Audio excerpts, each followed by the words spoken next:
Alors que les tensions se poursuivent sur le mont du Temple, depuis minuit, l'emblématique passage d'Erez est fermé et le restera jusqu'à nouvel ordre.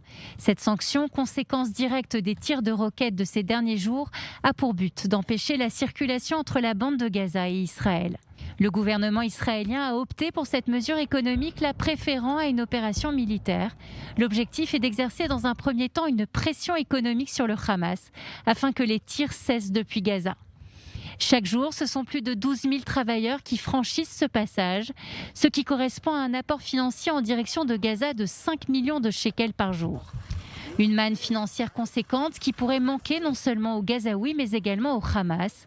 C'est là-dessus que le gouvernement de Naftali Bennett essaie d'agir et ainsi permettre d'éviter une escalade des tensions. Car les craintes d'un nouveau cycle de violence sont bien présentes. Si ces sanctions économiques ne dissuadent pas le Hamas, une action militaire pourrait intervenir dans un second temps. Israël se prépare à cette éventualité. Les unités de l'armée de l'air sont sur le qui-vive et les prochains jours sont déterminants. Du côté de la Cisjordanie, des unités d'élite ont été placées tout le long de la ligne verte qui la sépare d'Israël. 1400 soldats, 12 bataillons sont positionnés tout le long de cette ligne afin d'en observer les moindres brèches.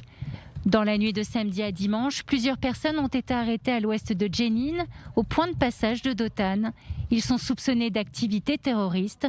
Cette surveillance accrue le long de la ligne verte devrait être maintenue au moins jusqu'à la fin du Ramadan, le 1er mai.